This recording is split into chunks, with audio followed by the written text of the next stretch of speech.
Kita akan masuk dalam doa untuk menyambut firman Allah. Namun sebelumnya kami sampaikan selamat ibadah di rumah. Bertepatan hari Minggu ini pas hari besar saudara kita yang merayakan sholat Idul Fitri. Tapi sama mereka juga sholat di rumah. Maka kita mengucap syukur kalau segala sesuatu jadi oleh kehendak daripada Tuhan. Kita akan sama-sama berdoa. Segala puji dan hormat kami persembahkan kepada Bapa yang di surga, Allah, di dalam nama Tuhan Yesus Kristus.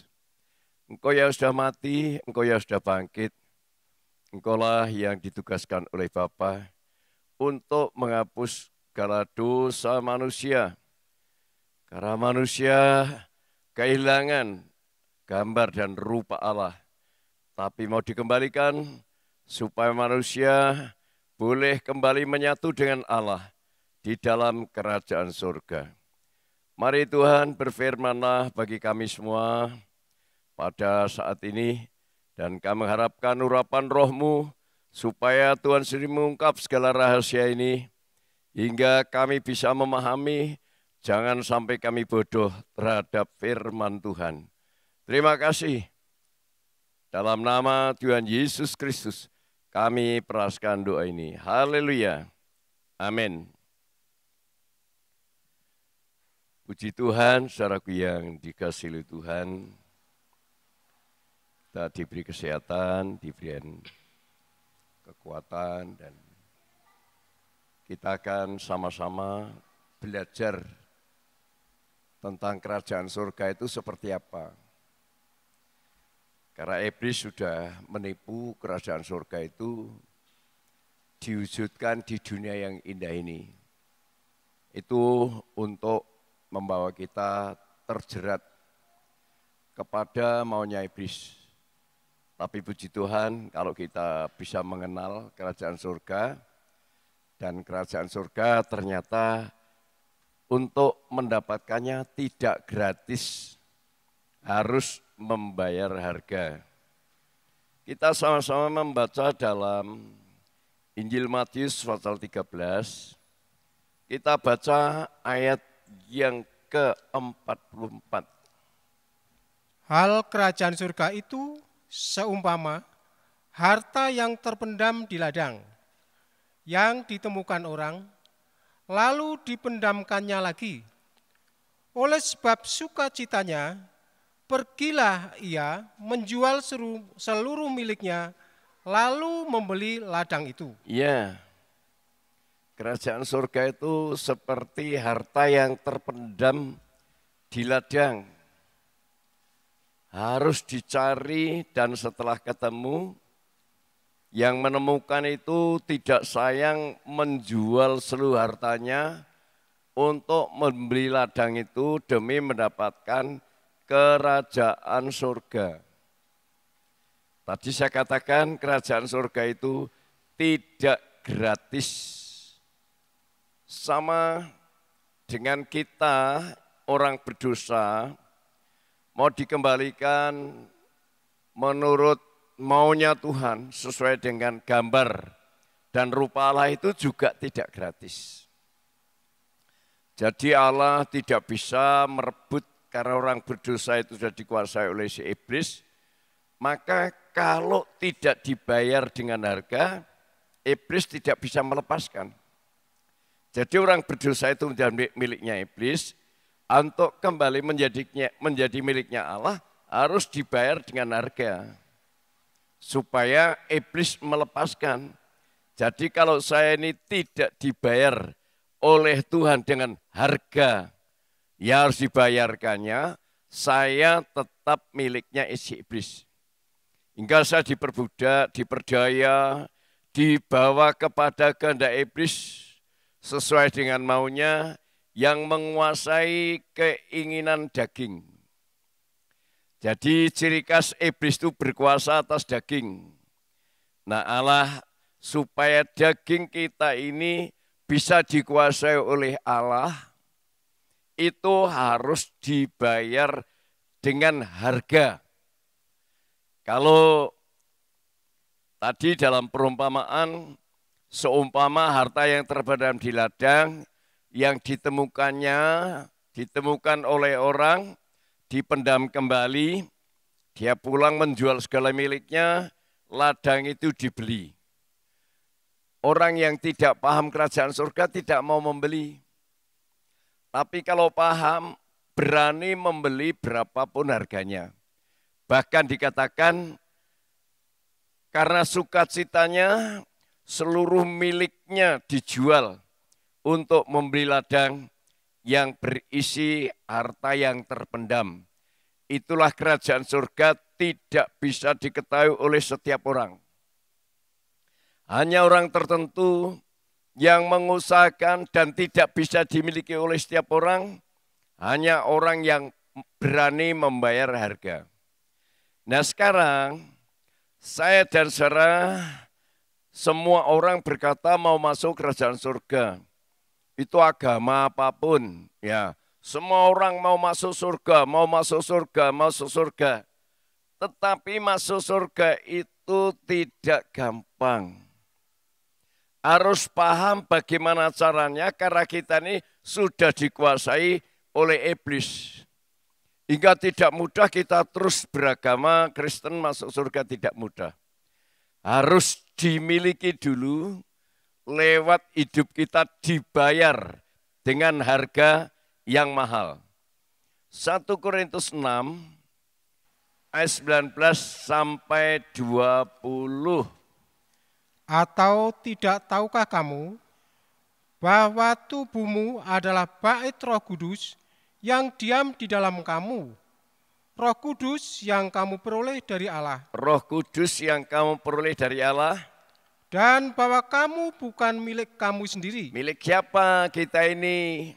Kalau sudah di rumah Roh Kudus, milik siapa kita ini? Sebab kamu telah dibeli dan harganya telah lunas dibayar.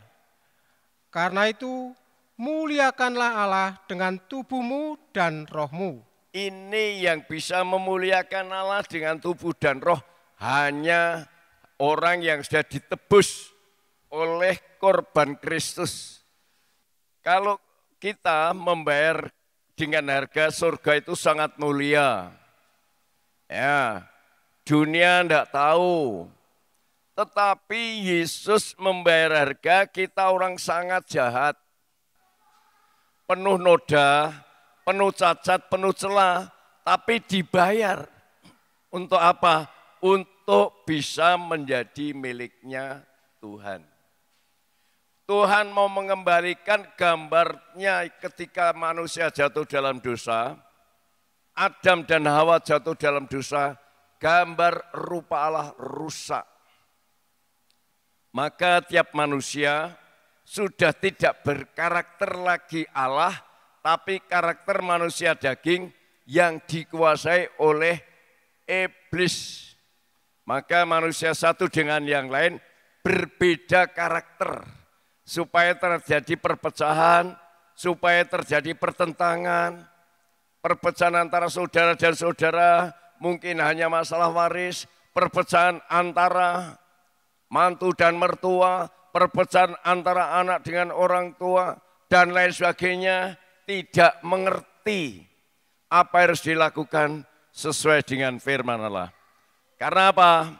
Karena manusia sudah memakai karakternya masing-masing oleh dosa tadi. Nah inilah Allah mengutus anaknya yang tunggal ke dalam dunia untuk membeli. Kita miliknya iblis dibeli. Tidak bisa dibeli dengan uang, tapi harus dibeli dengan nyawa, dengan darah. Contoh nubuatan, ketika bangsa Israel diikat oleh Firaun, tidak bisa lepas kecuali dengan tanda darah Paskah.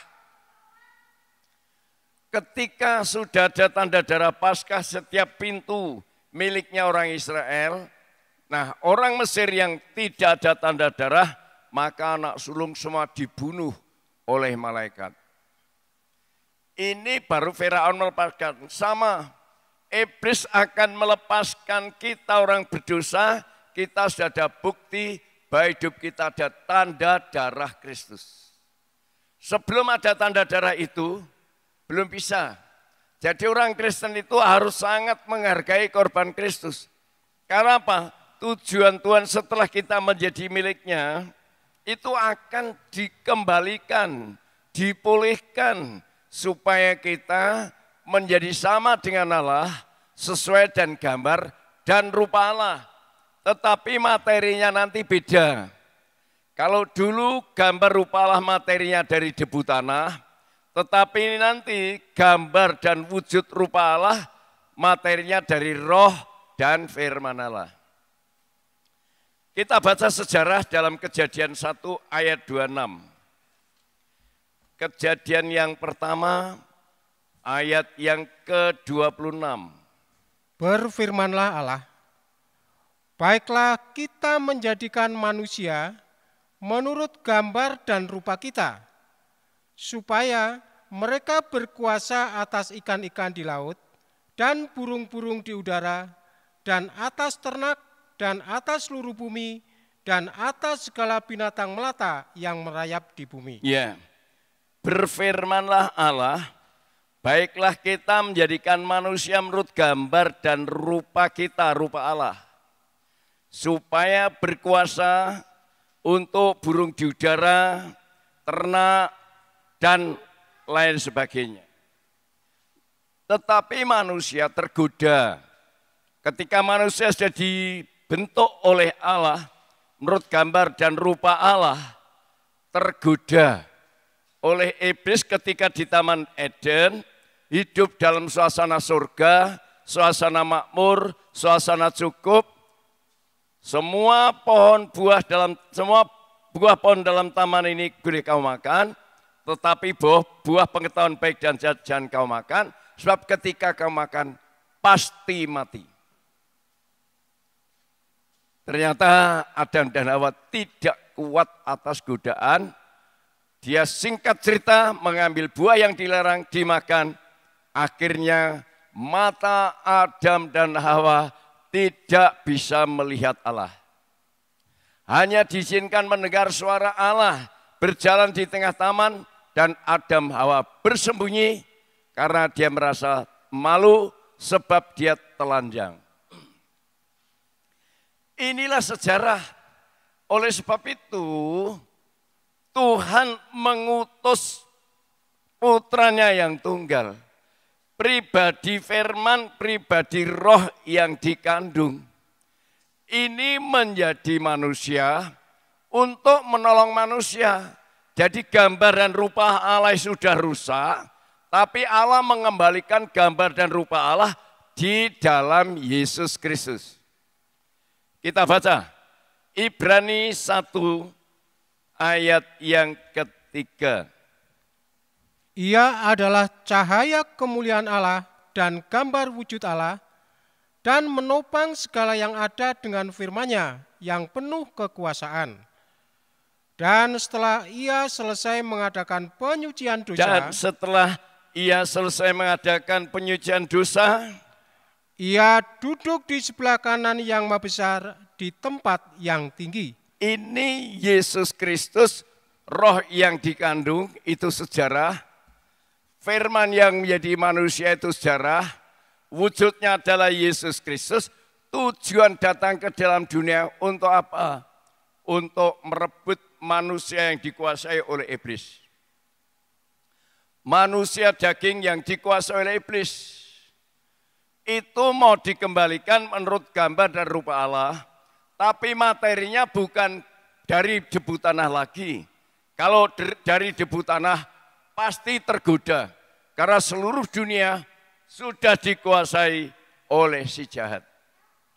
Itulah sebabnya Yesus datang ke dalam dunia mau merebut dari tangan iblis untuk dikembalikan. Manusia ciptaan Allah mau dikembalikan menurut gambar dan rupa Allah. Wujudnya gambar dan rupa Allah adalah Yesus. Ia, Yesus adalah cahaya kemuliaan Allah dan gambar wujud Allah dan menopang segala yang ada dengan firman-Nya yang penuh kekuasaan. Jadi ini semua berdiri masih bisa tegak karena ditopang oleh firman Allah. Tapi kalau firman sudah diangkat, semua akan hancur. Maka saya dan saudara dipersiapkan, bukan hidup menurut daging yang dikuasai oleh iblis, tapi hidup menurut roh yang kita dikuasai oleh firman. Jadi roh dan firman merupakan satu kesatuan. Ya, supaya sajian saudara bisa mengerti, bisa memahami. Hingga kalaupun memahami kerajaan surga, harus bayar dengan harga yang mahal. Seperti dalam Matius 13 tadi, walaupun harus menjual segala miliknya untuk membeli kerajaan surga, itu suatu pengertian yang luar biasa. Tapi kalau tidak mau menjual hartanya demi kerajaan surga, terputus hubungan dengan Kristus, berarti tetap menjadi miliknya iblis. Ini ada contoh dalam Alkitab. Kita baca Matius 19 ayat 21 dan 22. Kata Yesus kepadanya, "Jikalau engkau tidak sempurna, pergilah, jualah segala milikmu dan berikanlah itu kepada orang-orang miskin. Maka engkau akan beroleh harta di surga. Kemudian datanglah kemari dan ikutlah aku." Ketika orang muda itu mendengar perkataan itu, pergilah ia dengan sedih, sebab banyak hartanya. Ini orang mau mencari surga tapi tidak mau membayar harga, tidak bisa. Jadi tidak ada orang yang mau masuk surga itu gratis, itu tidak ada. Dibayar dengan harga. Tuhan Yesus mau merebut nyawa kita, mau merebut hidup saya, dibayar dengan sangat mahal, yaitu dengan nyawanya Yesus Kristus. Tetapi anak muda yang kaya ini sudah melakukan hukum Taurat, sudah beragama, tapi dia menolak firman Allah, yaitu dikatakan, "Jikalau engkau tidak sempurna, pergilah jual segala milikmu dan berikanlah itu kepada orang-orang miskin, maka engkau akan beroleh harta di surga. Kemudian datanglah kemari dan ikutlah aku." Jalan yang ditentukan oleh Allah, Yesus jalan supaya kita bisa masuk surga. Kita beruntung, saudaraku yang dikasihi Tuhan, kalau kita rela menggunakan waktu, rela menggunakan berkat untuk mematuhi firman Allah. Ini sesuatu yang luar biasa. Karena apa? Kalau mereka tidak jadi mengikut Yesus, maka dia tetap hidup dalam dosa, artinya hidup dalam kutuk. Tetap terkutuk. Kutuk ini bisa hilang, bisa lepas, kalau dibayar dengan harga. Ketika Raja Daud melanggar firman Allah, supaya melakukan pemilihan karena Tuhan marah, keberhasilannya itu sebenarnya dari Tuhan, tapi dia ada satu kesombongan. Maka diperhadapkan dengan 3 pertanyaan.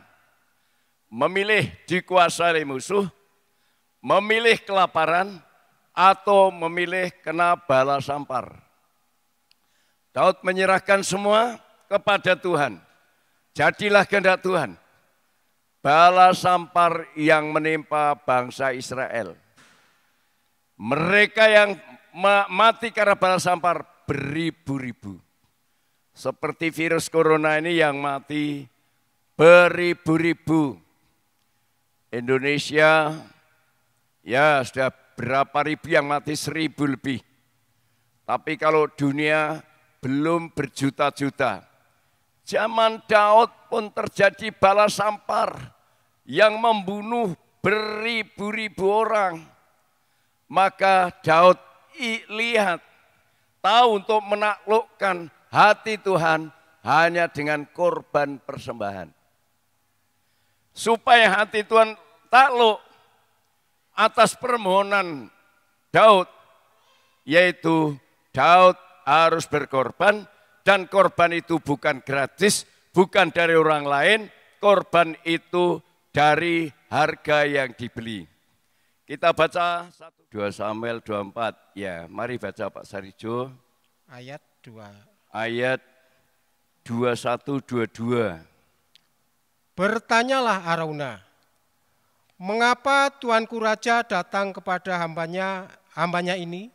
Jawab Daud, untuk membeli tempat pengirikan ini daripadamu dengan maksud mendirikan mezbah bagi Tuhan, supaya tulah ini berhenti menimpa rakyat. Daud datang ke Arauna bermaksud untuk membeli tanah untuk tempat memberikan persembahan kepada Tuhan, mendirikan mezbah. Teruskan.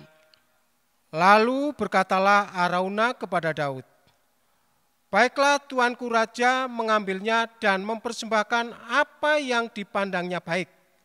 Lihatlah, itu ada lembu-lembu untuk kurban bakaran, dan eretan-eretan pengirik dan alat perkakas lembu untuk kayu bakar. Teruskan. Semuanya ini ya Raja, diberikan Arauna kepada Raja. Arauna berkata pula kepada Raja, kiranya Tuhan Allahmu berkenan kepadamu. Tetapi berkatalah Raja kepada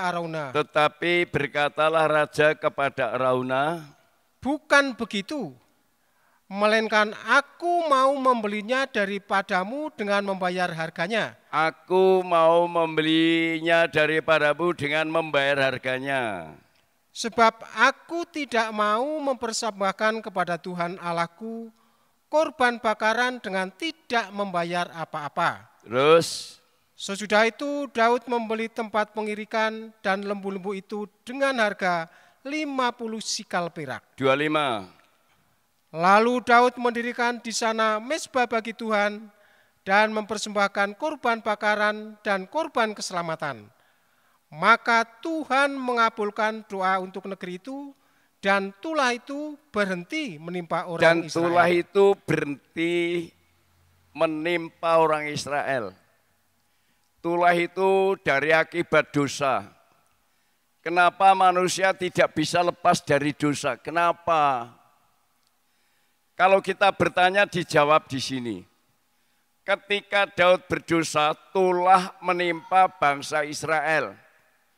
Dengan cara apa untuk mengalahkan tulah itu? Dengan cara mendirikan mezbah, mengadakan korban penyembelihan, bukan barang yang diberi oleh Arauna, tetapi Daud membayar harga. Surga tidak bisa nunut. Melepaskan dosa bukan anak nunut orang tua nunut anak, istri nunut suami, suami nunut istri, tidak bisa. Harus dibayar dengan harga lunas. Setelah mengadakan persembahan korban dilakukan oleh Daud, doa Daud dikabulkan dan tulah berhenti dari negeri itu. Tulah berhenti. Jadi memang hutang tetap harus dibayar. Hutang dosa harus dibayar dengan korban Kristus. Kita hutang dengan Allah karena dosa, harus dibayar dengan harga. Hutang dosa dengan Tuhan, Daud hutang dosa, harus dibayar dengan harga, supaya itulah hilang. Tuhan akan menebus dosa kita, harus dibayar dengan mengorbankan anaknya yang tunggal. Kadang-kadang ibadah kita tidak mengerti apa yang harus kita perbuat, seakan-akan kalau sudah setia melayani, setia beribadah, setia ke gereja sudah cukup. Tidak. Ada yang harus dibayar. Kalau hanya itu yang dilakukan, tulah tidak bisa berhenti. Dosa tidak bisa terlepas. Ayo kita melihat Matius 22, ayat 19 sampai 22. Tunjukkanlah kepadaku mata uang untuk pajak itu. Mereka membawa suatu dinar kepadanya. Maka ia bertanya kepada mereka, gambar dan tulisan siapakah ini? Jawab mereka, gambar dan tulisan Kaisar. Lalu kata Yesus kepada mereka, berikanlah kepada Kaisar apa yang wajib kamu berikan kepada Kaisar. Berikanlah kepada Kaisar apa yang wajib kamu berikan pada Kaisar. Dan kepada Allah apa yang wajib kamu berikan kepada Allah. Ya. Mendengar itu, heranlah mereka dan meninggalkan Yesus lalu pergi. Ini sebenarnya mereka mau mencobai Yesus. Apakah boleh kita membayar pajak kepada Kaisar? Yesus bertanya, bawalah uang itu kemari, gambar siapa? Gambar siapa ini? Kaisar. Kalau begitu bayarlah kepada Kaisar yang wajib kamu bayar. Kita ini harus patuh kepada pemerintah. Apa hak pemerintah kita penuhi? Bayar pajak, pajak mobil, pajak tanah, pajak apa saja harus kita bayar. Tetapi kepada Tuhan juga harus bayar. Tidak bisa gratis. Bayarlah kepada Kaisar yang Kaisar punya, bayarlah kepada Allah yang Allah punya. Jadi kerajaan surga sekali lagi tidak gratis. Seperti Allah akan merebut kita dari tangan iblis, tidak gratis. Seperti Musa mau merebut Israel dari tangan Raja Firaun, tidak gratis. Harus ada persembahan, bukan hanya mujizat, mujizat, mujizat.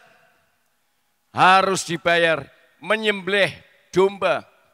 Darahnya dioleskan di pintu kiri kanan dan atas. Barulah di situ Firaun melepaskan bangsa Israel keluar dari Mesir. Demikian juga kenapa kita ini sulit. Kenapa kita sulit menghadapi segala sesuatu. Lewat corona hanya penuh kekhawatiran, penuh ketakutan, penuh kebimbangan. Mungkin kita masih ada hutang. Dengan negara mungkin kita tidak punya hutang. Semua pajak kendaraan kita bayar. Pajak tanah kita bayar. Semua pajak bayar listrik kita bayar. Bayar air kita bayar. Harus dibayar. Kita harus bayar. Demikian juga Tuhan juga punya hak. Kalau kita ini sudah miliknya Tuhan, untuk melepaskan kita dari kutuk, kita harus membayar harga. Tanpa bayar harga, berapa lama kita jadi orang Kristen? Kita akan hidup penuh kesulitan. Karena apa? Karena kita tetap di dalam cengkeram dosa. Tuhan membayar kita dengan darahnya yang sangat mahal. Sangat mahal. Karena apa? Cinta kita, cinta Tuhan pada kita. Untuk mengembalikan gambar Allah rusak. Malu Allah dengan iblis. Seakan-akan Allah ditaklukkan oleh iblis. Kemenangan Allah dengan iblis hanya lewat korban Kristus. Kalau dulu lewat korban anak domba, tapi hanya untuk perkara-perkara yang lahiriah. Mungkin yang bersifat menolong badani, menolong jasmani, kebutuhan jasmani dan lain sebagainya. Tetapi untuk menolong kebutuhan yang rohani harus dibayar dengan darah Yesus yang rohani. Kolose 2 ayat 13 sampai 14. Kolose 2 ayat 13 dan 14. Kamu juga, meskipun dahulu mati oleh pelanggaranmu dan oleh karena tidak disunat secara lahiriah, telah dihidupkan Allah bersama-sama dengan Dia, sesudah Ia mengampuni segala pelanggaran kita. Dikatakan telah dihidupkan Allah bersama-sama dengan Yesus, sesudah Ia mengampuni segala pelanggaran kita. Teruskan. Dengan menghapuskan surat hutang yang oleh ketentuan-ketentuan hukum mendakwa dan mengancam kita. Dan itu ditiadakannya dengan memakukannya pada kayu salib. Ya, nanti iblis itu selalu mendakwa.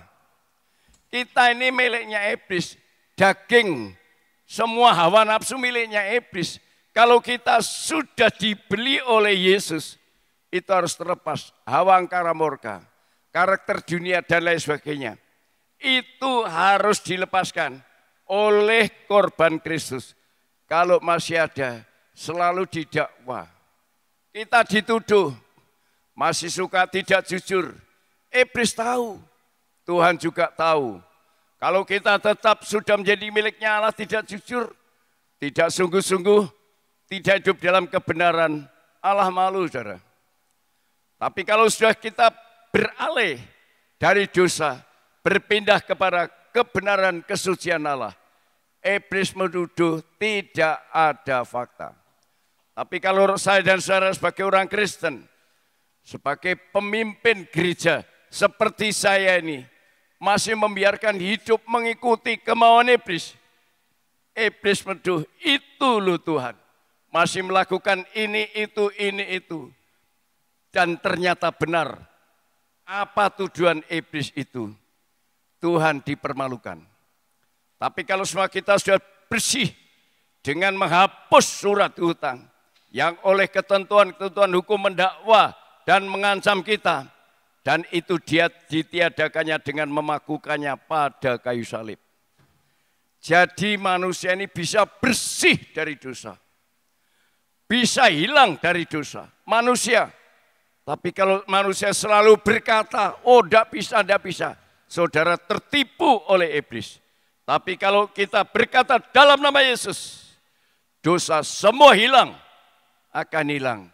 Karena kekuatan korban Kristus itu berkenan kepada Bapa yang di surga. Dan doa kita seperti doa Daud, dikabulkannya. Sebab nanti iblis akan menagih hutang itu lewat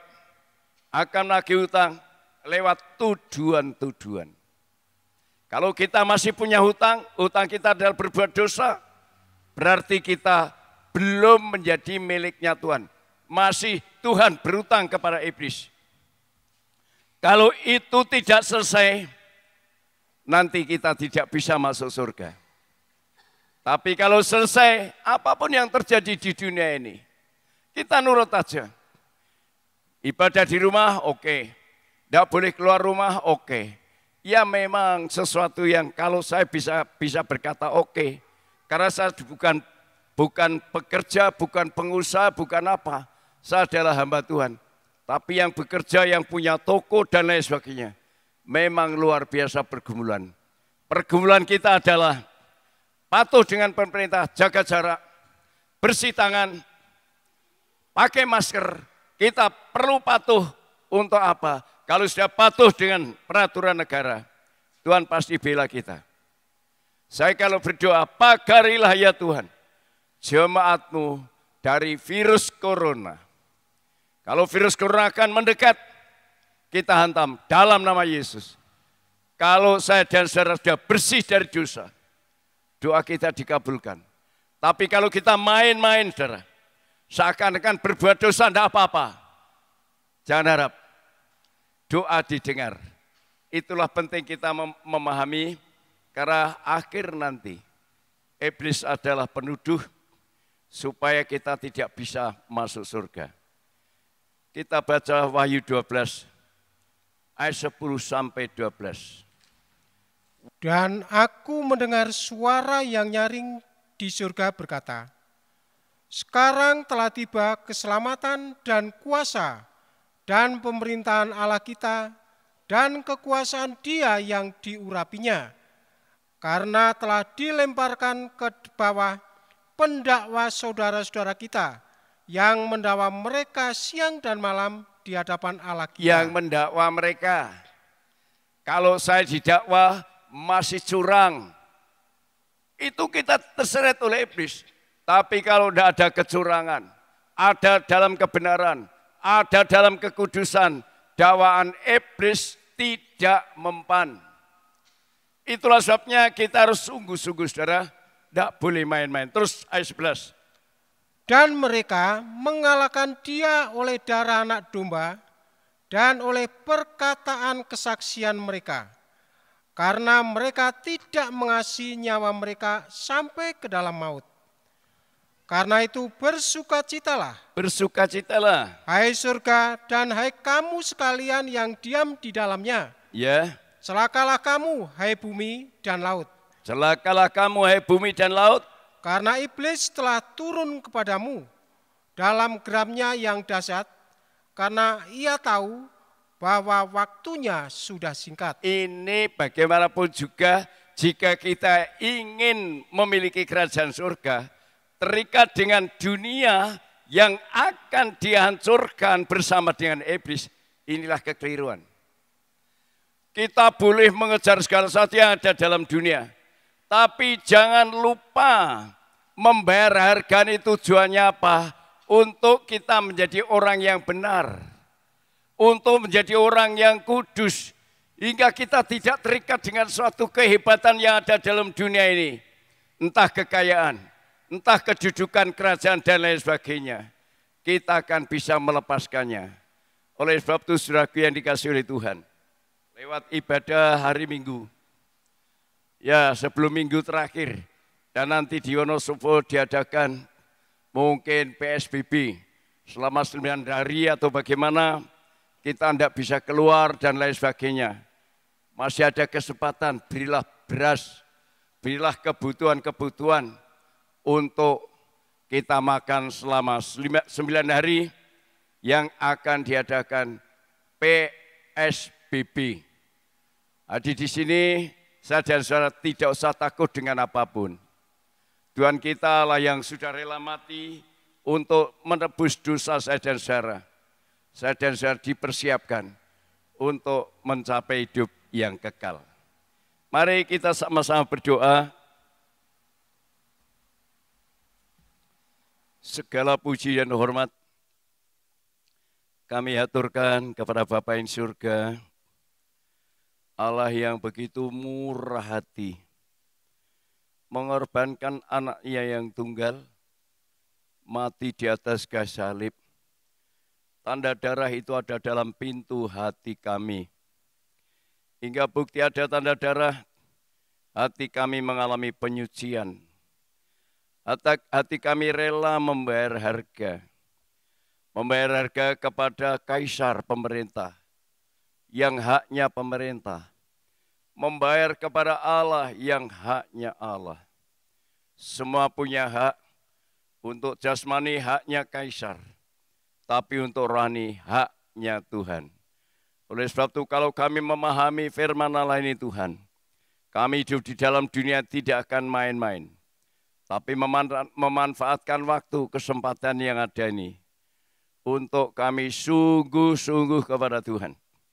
Bukan hanya dibayar, ditebus oleh darah Yesus, tapi setelah itu hidup dalam kesembronoan. Tidak mau dikoreksi dosanya, tidak mau dilepaskan dosanya, tidak mau dibimbing oleh Tuhan, dibimbing oleh firman, supaya kembali kepada ciptaan semula. Enggak semua kami nanti yang sudah ditebus akan jadi serupa dengan Allah, yaitu sama dengan Yesus, merupakan wujud dan gambar daripada Allah. Terima kasih banyak Bapak, berkatilah jemaat-Mu yang ada di rumah, yang jarak jauh maupun dekat, yang ada di Ngadirjo, yang ada di Dieng, yang ada di Banjarnegara, Kaliwiro, Wonosobo Kota, Kalierang, Selomerto, Wonosobo Pinggiran, semuanya kami doakan.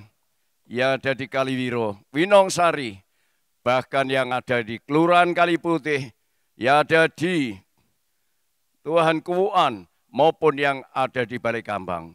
semua pagari oleh kuasa darah Tuhan, hingga virus corona tidak melekat kepada mereka semua. Terima kasih banyak Bapa, berkat firman-Mu pada saat ini. Dan di dalam nama Tuhan Yesus Kristus, kami peraskan doa ini. Saudara-saudara yang dikasihi Tuhan, terimalah berkat damai sejahtera dari Allah Bapa, cinta kasih sayang dan kemurahan Sang Putra dan persekutuan Allah Roh Kudus, menyertai, melindungi, menjaga saudara, memberkati saudara, dari sekarang, besok, bahkan sampai selama-lamanya, hingga hari Maranatha dalam nama Tuhan Yesus Kristus. Haleluya. Amin. Selamat ibadah hari Minggu, Tuhan berkati.